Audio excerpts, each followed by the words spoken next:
Epic Games develops both game engines and games, and we build the two together synergistically, so we're constantly pushing the state-of-the-art in technology forward based on actually shipping games and using it for products. Epic and Nvidia have been working together for years, probably more than a decade now. We love those guys, and we have people there virtually every day on site. And out of that partnership, we've created a huge amount of base technology, which is advanced game development. The Samaritan demo, the Elemental demo, the Infiltrator demo, it all arose from collaboration between Nvidia and Epic. We've been working with them in particular lately on implementing their latest engine, Unreal Engine 4, on Nvidia's Tegra K1. The cool thing about that is that Unreal Engine 4 is their next generation game engine, which exploits things like the DX11 feature set, and now that same technology is coming to mobile.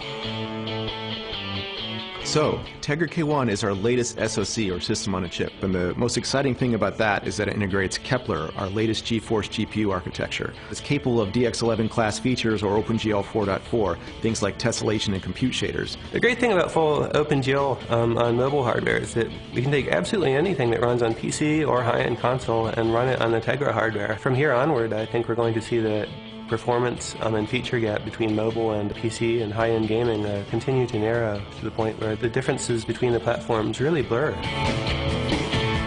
One of the really exciting demos that we've got going on NVIDIA's Tegra K1 is the Reflections demo using Epic's Unreal Engine 4. It does things like real-time reflections, specular highlights, shadows. It uses a bunch of advanced features like cube map arrays and compute shaders to do super sophisticated lighting, and it has a really sophisticated post-processing pipeline for things like blur and depth of field and bokeh to get a really nice film-like effect.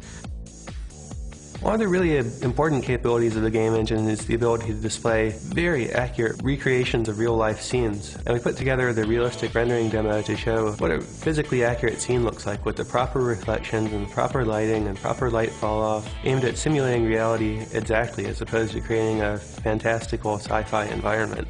One of the things that's pretty high-tech is it's doing called high dynamic range rendering. When you look out the window and you get the bright light, it models the pupillary response. Your iris would contract. And then when you turn away from the window and you look into darker parts of the room, it takes a little while for your eye to react to less light coming into it and for your pupil to open back up.